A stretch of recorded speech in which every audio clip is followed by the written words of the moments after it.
இந்த மாதிரி நேரங்களில் நாம் யோசிக்க வேண்டியது என்னன்னா, அதுல முஸ்லீம் இருக்காங்களா என்று அல்ல. இது போன்ற நேரங்களில் தேவை மதம் கடந்த மனிதாபிமானம். அவன் இந்துவாக இருக்கட்டும், கிறிஸ்துவனாக இருக்கட்டும், முஸ்லீமாக இருக்கட்டும், என் கடவுள் இல்லை என்று சொல்பவனாக இருக்கட்டும். இந்த நேரத்திலேயும் கூட ஒரு சில மதவாத சங்கிகள், வெறித்தனம் பிடித்த தீவிரவாதிகள் சோசியல் மீடியால, சமூக வலைதளங்கள்ல போடுற பதிவு ரொம்ப நெஞ்சம் பதற வைக்கிறது.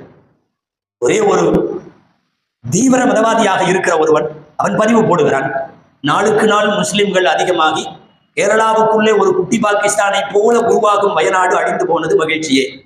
இது ஒருவனுடைய பதிவு அல்ல. அதை எடுத்து ஆயிரக்கணக்கான பேர் அனுப்பி கொண்டிருக்கிறார். அது எங்களுக்கு பிடிக்கும் என்று லைக் இட்டுக் கொண்டிருக்கிறார்.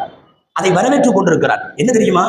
ஒரு மழையில் ஏற்பட்ட நிலச்சரிவில் காணாமல் போன நூற்றுக்கணக்கான உயிர்களில் மததுவேஷம் பார்க்கிற இந்த விஷ ஜந்துக்களை என்னவென்று சொல்லுவது?